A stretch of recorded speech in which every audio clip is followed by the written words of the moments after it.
로마서 11장 36절입니다. 제가 가진 성경책에는 256페이지에 있습니다. 신약성경 256면 로마서 11장 36절에 있는 말씀입니다. 우리 찾으셔서 다 같이 한 음성으로 받들어 봉독합니다. 이는 만물이 주에게서 나오고 주로 말미암고 주에게로 돌아갑니다. 그에게 영광이 세세에 있을지어다. 아멘. 네, 시간이라고 하는 의미를 나타내는 헬라 말이 있는데 두 가지가 있습니다. 하나는 카이로스라고 하는 단어이고 또 하나는 크로노스라고 하는 단어입니다. 그래서 이제 크로노스라고 쓸 때 이 시간은 우리가 흔히 아는 것처럼 시계가 가르쳐주는 시간입니다. 물리적으로 흘러가는 시간을 가르치는 것입니다. 그러니까 오늘 세월이 흘러 2013년 12월 8일이 되었습니다. 이렇게 시간을 부르는 것을 가리켜 헬라어에서는 크로노스라 그렇게 말합니다. 그리고 이 크로노스라고 하는 시간은 누구에게나 동일합니다. 어린아이에게도 똑같이 2013년 12월 8일이고 노인들, 청년들 그 어느 사람에게도 똑같이 2013년 12월 8일입니다. 부자도 12월 8일이고 가난한 자도 12월 8일입니다. 한국 사람도 12월 8일이고 캐네디언도 12월 8일입니다. 그런데 카이로스라고 이 시간이라는 말을 쓸 때에는 조금 다른 의미를 갖습니다. 이 카이로스라고 하는 것은 우리말로 조금 구별되게 표현한다고 하면 기회 또는 의미가 있는 사건, 이것을 가르치는 시간, 이것을 가르치는 때, 이것을 말하는 것입니다.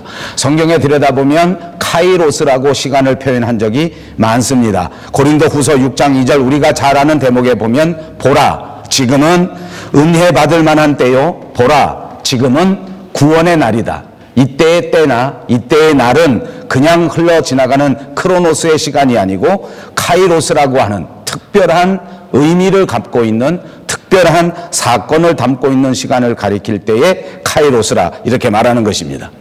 자, 이제 우리는 2013년 이제 한 달도 남지 않았습니다. 무의미하게 누구에게나 흘러가는 크로노스의 시간이 되지 말고 의미 있는 그런 카이로스의 때가 되어서 아름다운 열매를 맺고 가장 보람된 한 해로 마무리할 수 있는 여러분 모두가 되시기를 주님의 이름으로 축복합니다.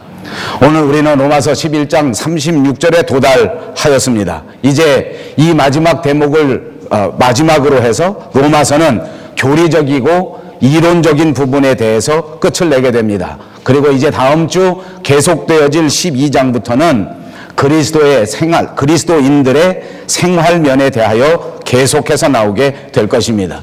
저는 지난 9월 1일서부터 믿음 시리즈로 설교를 하고 있습니다. 무려 오늘 믿음과 영광이라고 하는 제목을 붙이기까지 15번에 걸쳐서 연속해서 설교를 드리고 있는 것입니다. 오늘 본문 11장 36절에는 이는 만물이 주에게서 나오고 주로 말미암고 주에게로 돌아간다. 영광이 그에게 세세토록 있을지어다. 이렇게 말씀하셨습니다. 하나님이 가장 기뻐하시는 일, 그래서 우리 하나님을 가장 기쁘시게 할 수 있는 비결 중에 가장 중요한 비결이 오늘 소개되고 있는 말씀입니다. 하나님께 영광을 드린다는 것입니다. 조금 부연해서 설명하면 내가 하나님께서 받으실 영광을 가로채지 않고 내가 영광을 받는 것이 아니고 하나님께 영광을 드리는 것입니다. 세상 삶의 모든 현장에 있어서 모든 영광을 하나님 앞에 드린다 그 말입니다. 기쁜 일을 당했을 때에도 하나님께 영광을 돌립니다. 좋은 일을 만났을 때에도 하나님께 영광을 드립니다. 행복한 순간을 만났을 때에도 하나님께 영광을 드리는 것입니다. 내가 잘해서 내가 잘나서 내가 행운이 있어서 이렇게 된 것이라 하는 그런 생각을 하는 것이 아니라 이렇게 되어진 것은 하나님의 은혜다. 이렇게 만들어주신 분이 거룩하신 하나님이시다라고 분명하게 깨닫고 하나님 앞에 감사하고 하나님께 영광을 돌려야 한다는 것입니다. 다른 말로 하면 이렇게 하나님께 영광을 돌리는 일이 우리 인생에 있어서 가장 중요한 본분입니다. 장로교회의 교리문답 가운데 제일 첫 번째가 하나님이 사람을 지으신 목적이 무엇입니까? 하는 문제입니다. 그런데 그 문제에 대하여 모범 답안이 이런 것입니다. 인생의 목적이라고 하면 하나님을 영화롭게 하고 하나님을 기쁘시게 하는 것이다. 이렇게 고백했습니다.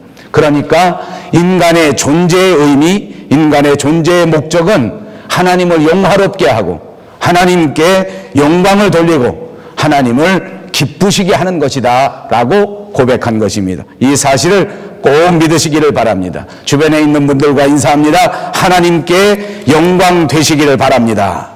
하나님께 영광 되시기를 바랍니다. 네, 우리 이영광 장로님이 제일 크게 하시는 거예요. 자기 이름인 줄 알고. 이 세상에 존재하는 모든 만물 그리고 모든 사물은 그 존재 자체가 의미와 목적을 가지고 있습니다. 여러분, 우리 교회 안에 있는 이 강단도 존재의 목적이 있을 것입니다. 피아노도 악기도 다 존재의 목적이 있습니다. 제가 쓰고 있는 안경도 존재의 목적이 있습니다. 저는 이 안경을 가끔 잃어버립니다. 안경을 잃어버리게 되면 주일날 몹시 걱정됩니다. 요즘은 좀 더 심해졌기 때문에 안경 없이는 도저히 설교문을 볼 수가 없기 때문입니다. 성경 본문도 전혀 보이지 않습니다. 이 안경도 존재의 목적이 있습니다. 이 안경은 저 때문에 만들어진 것입니다. 제가 글씨를 좀 더 선명하게 좀 더 크게 볼 수 있도록 만들어졌단 말입니다. 안경 자체가 자기 혼자 있기 위하여 만들어지지 않았습니다. 시계도 저 혼자 빙글빙글 돌아갈 때에는 존재의 의미가 없습니다.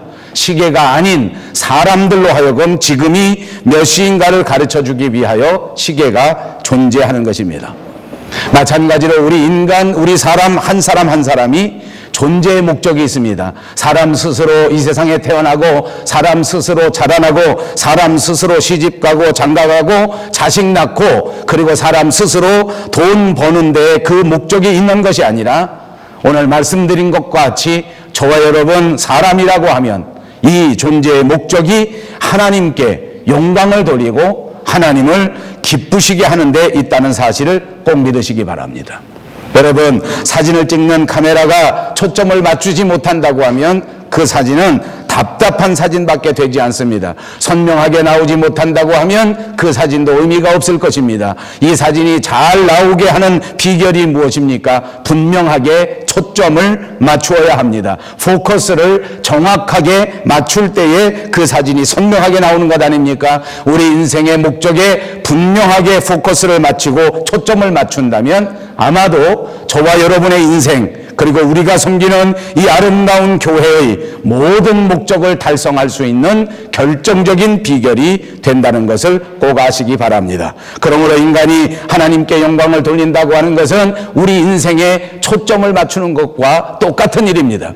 우리 인생을 선명하게 아름답게 행복하게 끝내기 위한 결정적인 비결, 그것이 바로 하나님께 영광을 돌리는 것입니다. 사도 바울도 그래서 고린도전서 10장 31절에 그런즉 너희가 먹든지 마시든지 무엇을 하든지 다 하나님께 영광이 되게 하라 하고 우리에게 권면해 주신 것입니다. 구약성경 이사야서 42장 8절에 보니까 나는 여호와니 이는 내 이름이라 나는 내 영광을 다른 자에게 내 찬송을 우상에게 주지 아니하리라 말씀하셨습니다. 하나님께 쓰임받는 그릇이 되고 영적 생활을 시작한 우리 그리스도인들이 특별히 조심해야 할 것입니다. 우리는 살아가면서 때로는 하나님의 은혜를 잃어버리고 하나님의 은혜를 깨끗이 망각한 채 하나님께 드려져야 할 영광을 가로채고 하나님께 기쁘시게 해야 할 인생이 오히려 하나님을 슬프시게 하고 근심하게 만드는 인생이 될 수 있다는 사실을 기억해야 된단 말입니다. 만약 우리가 존재의 목적을 잃어버린 채 하나님을 기쁘시게 하지 못하고 하나님께 영광을 돌리지 못한다면 하나님은 진노하시고 하나님은 결국 우리를 심판하실 수밖에 없는 것입니다. 말라기서 2장 1절에 보니까 너희 제사장들아 이제 너희에게 이같이 명하노라 만군의 여호와가 이르노라 너희가 만일 듣지 아니하며 마음에 두지 아니하며 내 이름을 영화롭게 하지 아니하면 내가 너희에게 저주를 내려 너희의 복을 저주하리라 말씀하셨습니다. 얼마나 두려운 말씀입니까?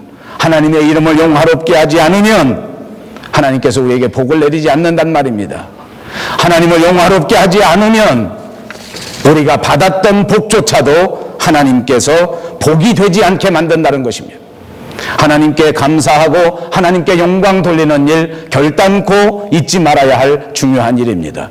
구약성경 다니엘서 4장에 보면 느부갓네살이라고 하는 왕이 나옵니다. 느부갓네살 왕은 스스로 말하기를 바벨론 나라가 내 능력 때문에 이만큼 강건해지고 내 권세 때문에 이만큼 아름답게 건설되어져서 이 나라를 보니까 내 능력이 나타나고 이 나라를 보니까 내가 영광을 받을 만하다라고 말한 적이 있습니다. 성경의 기록에 보니까 느부갓네살 왕이 이 말을 할 때에 곧바로 하늘에서 심판과 저주가 내렸다고 말합니다. 그는 금방 정신을 잃어버렸습니다. 그리고 그는 완전히 미친 사람이 되어 들로 뛰어나갔습니다. 마치 짐승처럼 소처럼 풀을 뜯어먹고 몸이 땅 위에 막 굴러지게 되고 머리털이 독수리 털과 같이 되고 손톱은 새 발톱같이 되었다고 성경이 기록한 것입니다. 그렇게 무려 7년 동안이나 짐승같이 살았습니다. 마침내 7년이 지난 다음에야 겨우 하나님 앞에 회개하고 제정신이 돌아오게 되었습니다. 다시 하나님께 감사하면서 하나님 앞에 영광을 돌리게 될 때 그는 왕의 지위를 회복할 수 있게 되었습니다. 하나님께 영광을 드리지 아니하고 이 영광을 가로챌 때 사람은 사람답게 살 수 없다는 것입니다. 사도행전 12장 23절에 보면 헤롯이라고 하는 왕이 나옵니다.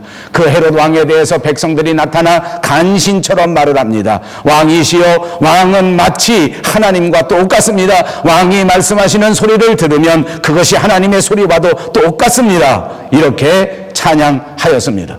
그 말을 듣고 헤롯 왕은 잘못 생각합니다. 마땅히 하나님 앞에 영광을 돌리고 자기는 하나님이 아니라고 겸손한 자세를 취하여야 할 터인데 백성들이 거짓으로 자기를 찬양하니까 금방 자기가 하나님이 된 것이라고 생각합니다. 스스로 하나님처럼 행세합니다. 스스로 하나님처럼 살아갑니다. 그랬더니 성경에 이렇게 기록합니다. 헤롯이 영광을 하나님께 돌리지 아니하는 고로 주의 사자가 곧 친히 충이 먹어 죽으니라.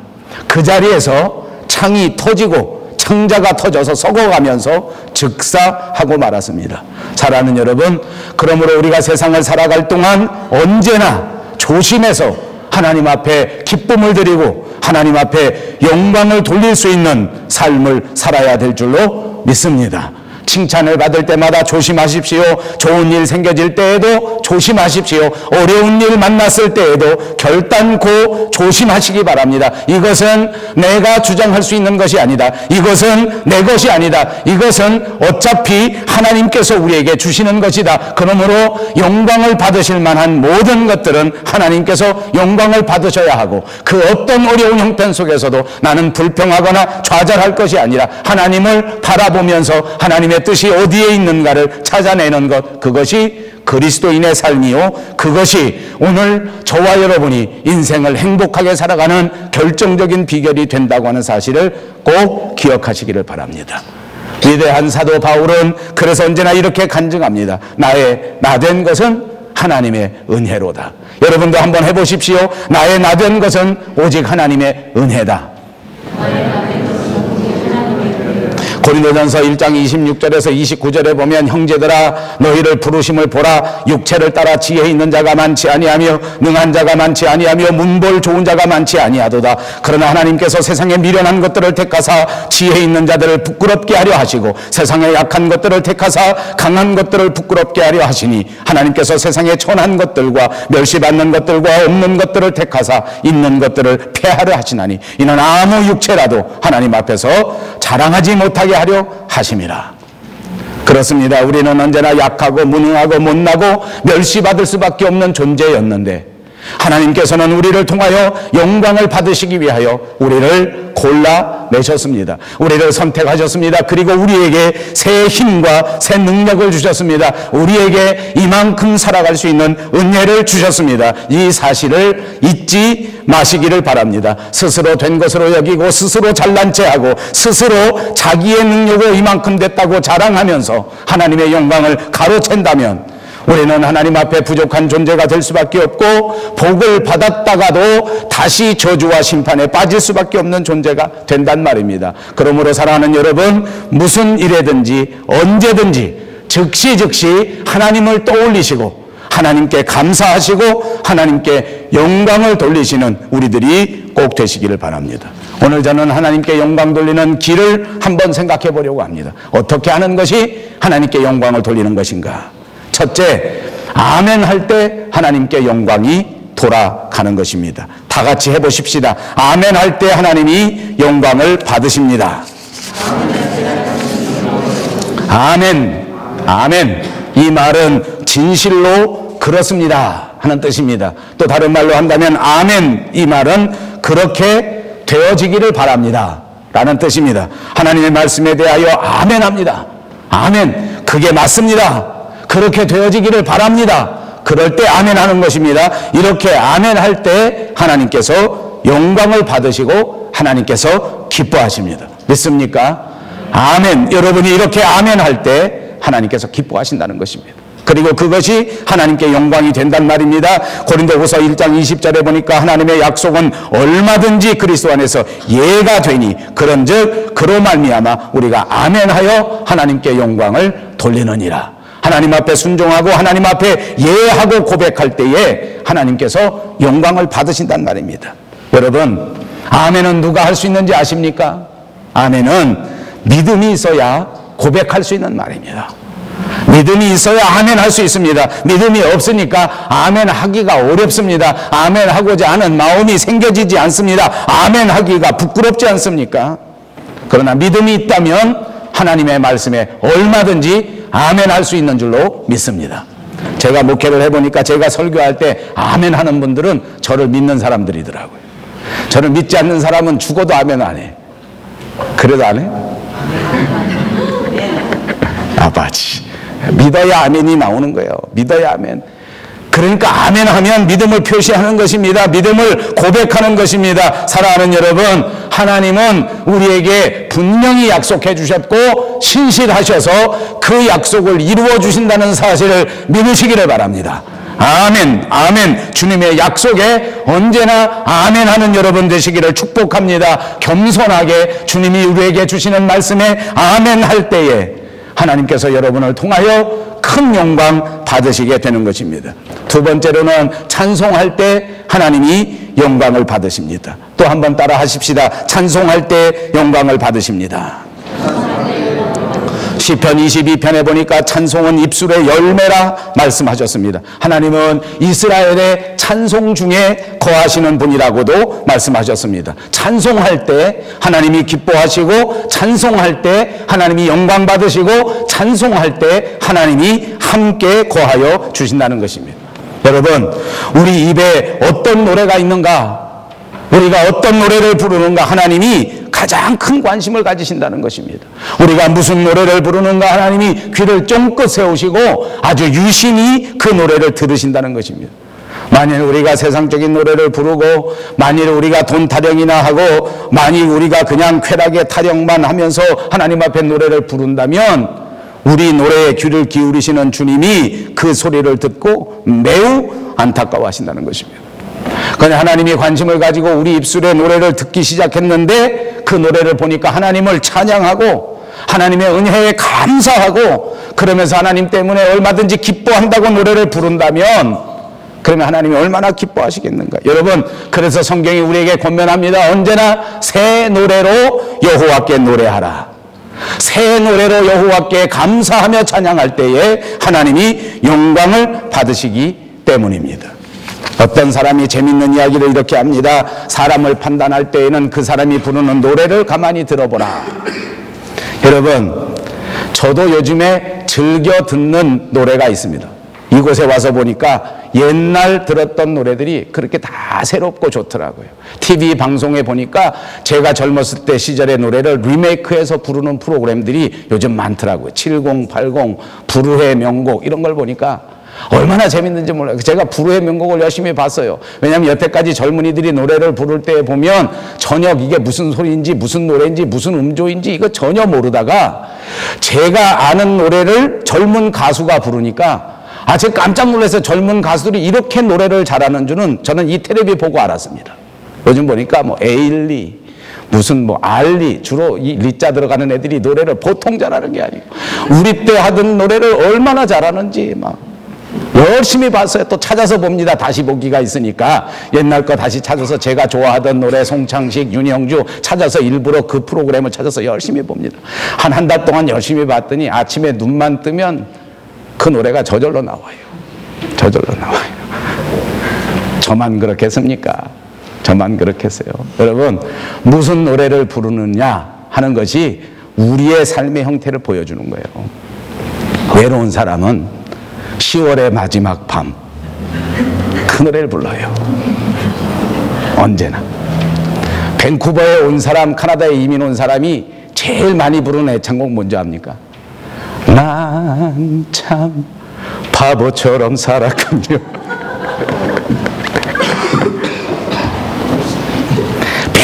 매일 그것만 보니까 입만 열면 난 참.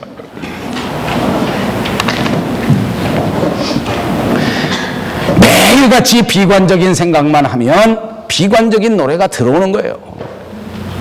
깊은 사랑에 빠져 있는 사람은 입만 열면 사랑의 노래를 부르는 겁니다. 또 어떤 사람이 더 재밌는 얘기 하더라고요. 가요계에 노래를 잘 부르는 사람들을 소개하면서 불후의 명곡에 보니까 일찍 죽은 사람들을 추모하는 프로그램도 하나 있던데 어떤 개그맨이 그런 말 하더라고요. 노래를 이별 아닌 이별을 불렀기 때문에 다 사라져서 사람들 머릿속에 기억되지 않았다. 송대관이는 쨍 하고 했던 날을 불러서 성공했다. 비슷하지 않습니까? 여러분, 이게 놀라운 사실을 가르쳐 줍니다. 어떤 노래를 부르느냐에 따라서 삶의 모습이 달라질 수 있다는 거예요. 여러분, 나는 눈만 뜨면 찬양도 맨날 슬픈 거 그냥 며칠 후 그것만 좋습니다. 이렇게 하시지 마시고 주와 함께 길 가는 것 이렇게 부르시라는 거예요.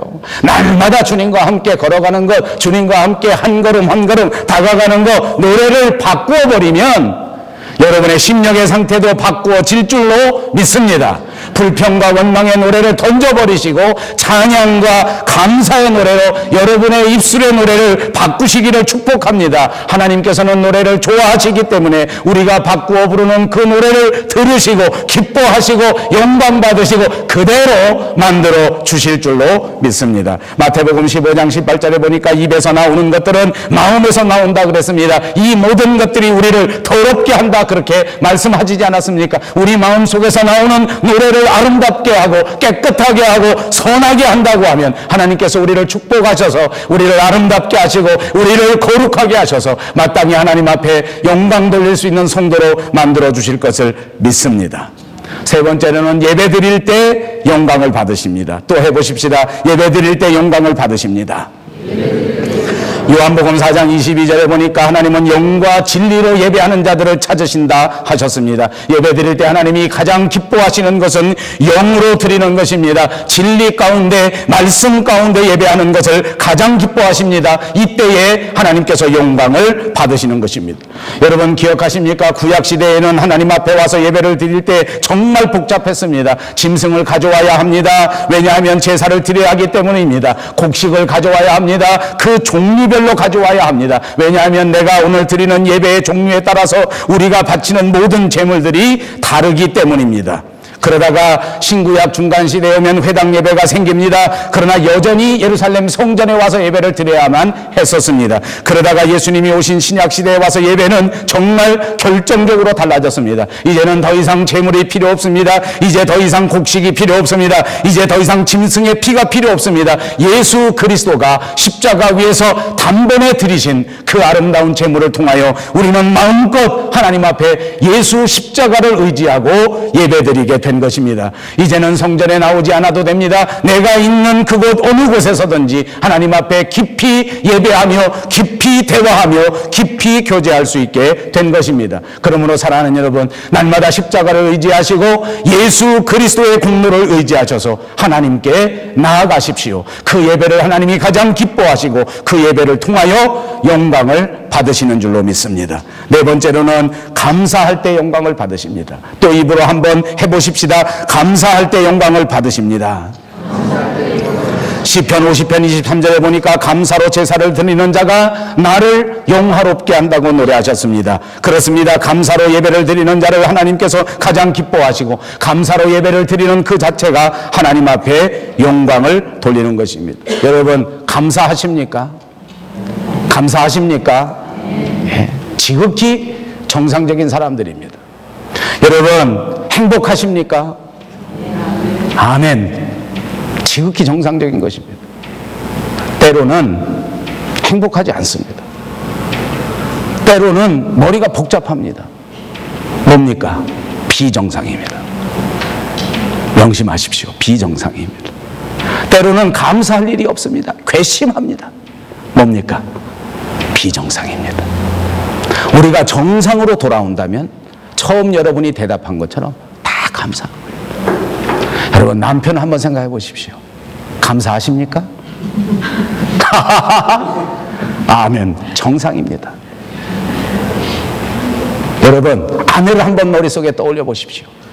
감사하십니까? 정상입니다. 아내를 머릿속에 떠올렸는데 감사가 없습니다. 아내를 머릿속에 떠올렸는데 생각이 많습니다. 뭡니까? 비정상입니다. 여러분 교회를 생각해 보십시오. 감사하십니까? 그땐 큰 소리로 하네. 안 하면 죽을 것 같으니까. 아멘. 안 하면 나갈 때 별로 좋지 않을 것 같으시니까. 하여간 머리는 좋아. 다시 교회를 생각할 때 감사하십니까? 정상입니다. 교회를 생각해 보니까 복잡합니다. 교회를 생각하니까 머리가 어지럽습니까? 뭡니까? 비정상입니다. 여러분 자식을 생각해 보십시오. 감사하십니까? 아멘. 아멘. 여러분 자식을 생각했는데 아이고 저걸 왜 낳는가? 뭡니까? 비정상입니다. 저는 요즘 여러분 앞에 분명히 간증합니다. 저는 정상으로 돌아왔습니다. 아내가 없으니까 아내가 얼마나 그리운지 모릅니다. 자식이 다 나가버리니까 주일이면 자식이 얼마나 보고 싶은지 모릅니다. 뭡니까? 정상입니다. 이렇게 정상화를 하려면 어떻게 되는지 아십니까? 좀 떨어져야 됩니다. 그게 농담이에요. 여러분 제 말씀 듣고 가만히 생각해 보세요. 자식을 생각하면서 미움이 떠오르면 아 내가 비정상이구나. 부모를 생각했는데 감사가 부릴 듯 일어나지 아니하면 비정상이구나. 누구 책임이요? 비정상인 내 책임이야. 내가 또라이라는 거요. 쉽게 말하면 남편을 생각했는데 아이고 저거 다시는 만나지 말았어야 될 사람. 그 비정상이야. 누가 비정상이야? 내가 비정상이야. 내가 정상으로 돌아오면 어떻게 된다고? 제가 너무 앞서간 것 같아요. 이 설교 준비해서 제가 많이 망설였어요. 너무 많이 앞서간 것 같아요. 그러나 들을 수 있는 자는 들어보십시오. 감사 정상입니다. 우리 인생 감사 정상이에요. 생각하면 모든 게 감사해요. 여기까지 오게 된 거 얼마나 감사한 일이에요. 근데 비정상인 사람이 얼마나 많은지 몰라. 아이고 내가 바로 여기 캐나다까지 와갖고 이 고생을 하나. 아이고 추워 죽겠다. 뭐라고? 비정상. 누가 비정상? 자기가 비정상. 자기가 정상으로 돌아와야 돼. 감사할 때 하나님이 영광을 받으신다. 다섯 번째, 견고한 믿음이 있을 때 영광을 받으신다. 따라 하십시다. 견고한 믿음이 있을 때 영광 받으십니다. 믿음이 없이는 하나님을 기쁘시게 할 수 없고 믿음이 없이는 영광을 돌릴 수 없습니다. 그러므로 굳건한 믿음 위에 서셔서 하나님 앞에 영광 되시기를 주님의 이름으로 축복합니다. 여섯 번째, 열매를 맺을 때 영광을 받으십니다. 또 입으로 해보십시다.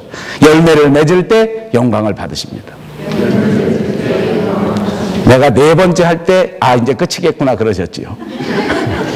그게 뭐? 비정상. 끝까지 따라가야 정상. 언제까지 할 것 같습니까? 여기까지. 열매를 맺을 때 영광을 받으신다. 우리는 2013년 마지막 보름을 남겨두었습니다. 이제 하나님께서 우리를 보시고 기뻐하실 만한 아름다운 열매를 떠올리십시다. 이제 남은 15일 동안 최선을 다하여 하나님 앞에 영광, 아름다운 성령의 열매에 큰 관심을 가지시고 아름다운 열매를 주님 앞에 드려 영광을 드리는 저와 여러분이 되셔서 하나님의 큰 기쁨 되시기를 다시 한번 주님의 이름으로 축복합니다. 기도합니다. 자비하신 우리 하나님 참 감사합니다. 아름다운 열매를 맺을 때 하나님이 기뻐하시고 영광 받으실 줄로 믿습니다. 주여 우리를 도와